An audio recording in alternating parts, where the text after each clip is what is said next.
eu vou falar com vocês um pouco sobre Design Thinking, que é uma metodologia de inovação. Mas antes de apresentar o que é o Design Thinking, eu quero falar sobre o porquê de estar falando sobre isso aqui hoje. Principalmente quando o tema é colocar ideias em prática. Todas as palestras que a gente assistiu aqui hoje, sem exceção, elas dizem algo para a gente. E todas as palestras do TED inteiro, do mundo inteiro, elas dizem a mesma coisa. Que o mundo precisa de mudança. Que o mundo precisa de novas ideias. Que o mundo precisa de novas direções. É isso que a gente sente aqui. É isso que a gente sente quando a gente assiste cada um dos TEDs que a gente já assistiu até hoje. Esse espírito de inovar e de acreditar que a inovação é possível e necessária.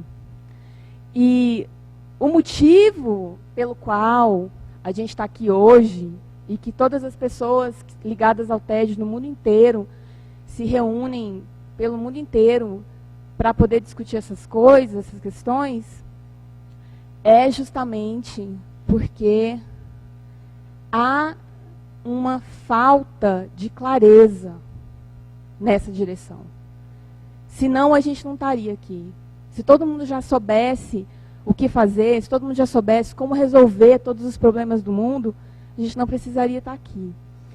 Então a gente precisa reconhecer que nem tudo são flores, os problemas estão aí, né? Não precisamos elencar a lista de crises que a gente vive no mundo, porque a gente convive com elas diariamente, mas a gente precisa achar o caminho de sair dessas crises e achar esse espaço de mudança e de inovação. E aí entra o Design Thinking. O que é o Design Thinking? A arte de tornar visível o invisível. Todo mundo aqui também está falando um pouco disso. Quando o André Barros está falando de como você fazer uma comida maravilhosa, ele está falando um pouco disso também. Como que você faz aquele amor se transformar em sabor? É isso. A arte de tornar visível o invisível, ela é simples, mas ela exige isso aqui. Comunicação e interação. Ali, entre o meu talento, o seu talento e a necessidade que existe no mundo de receber esse talento, está a comunicação e a interação. Entre cada um de nós e entre nós e o mundo. E sem essa comunicação, a gente não consegue fazer nada. Se tiver um mal-entendido que seja, se eu estiver usando uma palavra que você não entende, é como se fosse um bloqueio que acontece naquele fluxo e algo que poderia acontecer e ser muito positivo e benéfico, acaba não acontecendo. Por isso, quando a gente vai falar em Design Thinking, o que é o Design Thinking? É pensar maneiras para chegar à inovação de uma forma que o potencial de cada uma das pessoas envolvidas nesse processo esteja no seu máximo, para alcançar o máximo do potencial de cada um. E aí, a gente tem 3 tipos de inovação para trabalhar dentro do Design Thinking, que são essas aqui. A incremental, que você pode fazer algo, pensar algo junto, para melhorar o contexto de alguma coisa, seja isso um produto, seja isso um serviço, seja isso um trabalho que você faz. A outra é a substancial, que é você parar e pensar como que eu vou expandir isso que eu faço, transformar isso numa coisa melhor ainda, que vai alcançar mais pessoas ainda. E a outra, que é a disruptiva, que essa realmente é a que interessa para quem quer mudar o mundo, que é como você cria um novo contexto. Não é melhorar mais, não é expandir, é revolucionar. E é isso que o Steve Jobs fez quando ele cria um iPad, por exemplo, quando ele cria um iPhone. Ele não está simplesmente melhorando. Ele está criando uma coisa completamente nova. E aí, em tudo isso que eu estou falando aqui, a gente vai estar exercitando essa arte. Essa é a arte do futuro, que é agora. Não tem muita diferença mais quando eu estou falando aqui. Quando eu falo futuro, entendam agora. Que é articular redes. Redes de relacionamento, redes de ideias, redes de potencialidades. E o Design Thinking, ele é um ponto de partida para você ter uma referência de como fazer isso. Porque falar isso é muito fácil. Ah, então tá bom. Então a gente tem que comunicar bem, a gente tem que trazer o máximo potencial de cada um que se expresse ali naquela solução. A gente tem que ter harmonia na interação entre um com o outro e com o mundo em geral. Mas como? Como que a gente vai fazer isso? O Design Thinking, ele é uma metodologia que ele é usada, ela foi criada na área tecnológica, mas ela não precisa ser usada só em contextos tecnológicos. Como ela foi criada na área tecnológica, as etapas de procedimento para você aplicar ela dentro de uma empresa, elas são voltadas para prototipagem, geralmente. Então, tem muito focado em testes. E você tem várias abordagens. Eu e meu sócio, o André Blas, lá de São Paulo, a gente desenvolveu um método triádico, que é baseado em 3 etapas. E a gente trabalha com isso nas empresas. São 3Ds. A gente fala que é o óculos 3D. Você coloca o óculos 3D e vê as coisas em 3D. O primeiro D é o Discover. E aí são vários exercícios que a gente leva para as empresas, para que as empresas possam descobrir essas novas oportunidades de melhoria ou de mudança. E aí tem uma série de exercícios que o Design Thinking traz para a gente trabalhar. O segundo D é o Develop. Como você vai desenvolver? Uma vez que você descobriu qual é a oportunidade, e isso, gente, é para qualquer um, tá? É desde você, na sua vida, se você quiser aplicar isso para a sua vida, até a uma empresa, se você quiser aplicar a uma empresa, até um estado, nação. Aí tá, descobriu. Aí nós vamos passar para essa fase aqui. Quais são esses serviços? Quais são esses produtos? Como você vai desenvolver eles? Com quem você está falando? E aí são também vários exercícios que a gente trabalha para desenvolver isso. E a terceira parte, que é o terceiro D, depois que você descobriu, depois que você desenvolveu, agora você vai entregar isso. E essa é a parte mais importante, porque a entrega é a interface da interação entre você e as pessoas que você vai trabalhar, entre a empresa e o mercado que ela vai atender, entre a escola e os alunos que ela vai ensinar, etc, etc, etc. Agora, eu, como boa Moraes, recém-Moraes, continuo aqui na mesma toada que a gente está trazendo, todos os Moraes aqui, que é a presença, a importância da presença.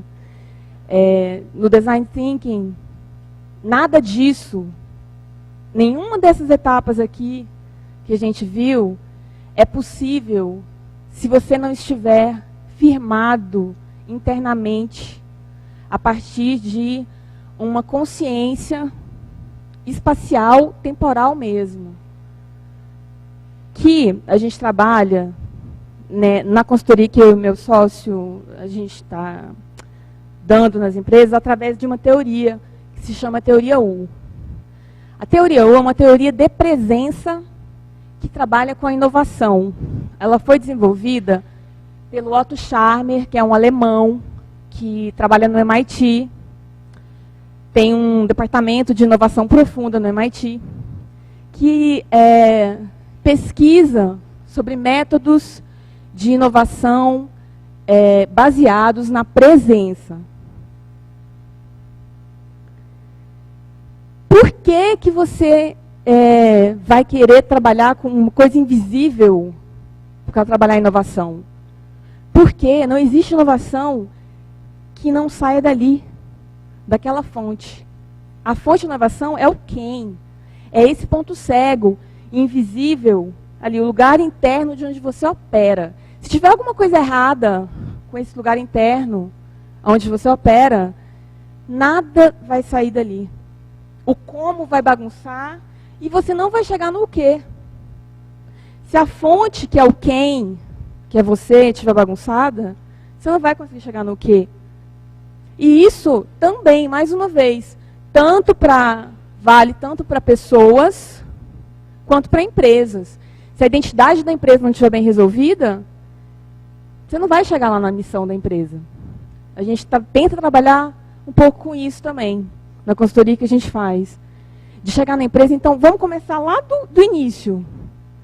Quem é essa empresa? O que vocês estão fazendo aqui? Aí a gente começa a conversar. Por causa disso daqui. Que não fui eu que disse. Que o sucesso de uma invenção depende das condições internas do interventor. E aí a gente começa desse ponto. Quais são esses 3 movimentos da teoria U que iluminam esse caminho aí para a gente chegar na inovação? Primeiro, começa ali, no passado, tá? Você está indo do passado em direção ao futuro, passando pela presença. É a observação.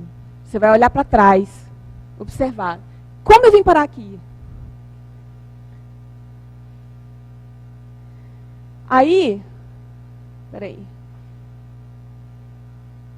Você passa por um presenciamento que vai te levar nesse estado de recolhimento, de reflexão, que é onde você para. Você não se deixa mais levar pelos condicionamentos do passado. Porque a gente entra muito em modo automático. As empresas também. As empresas entram em modo automático, elas estão acostumadas com hábitos formados no passado. E aí, para você poder chegar no futuro, para você poder chegar na inovação, você precisa absolutamente de quebrar com o seu passado. Parar ele um pouquinho, silenciar o seu hábito, para que essa presença possa emergir.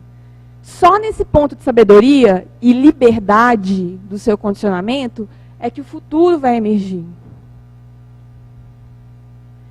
Você precisa ter, antes de qualquer coisa, a mente aberta, coração aberto e a vontade aberta.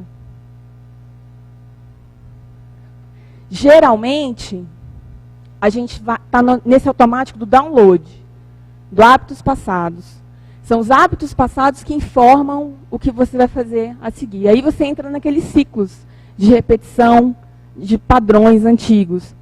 Mais uma vez, as empresas também é a mesma coisa.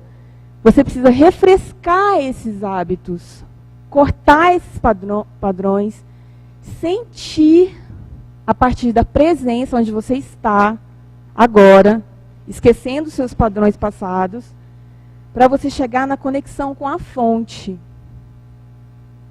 que é um pouco além do mental. Você precisa ativar a sua intuição para poder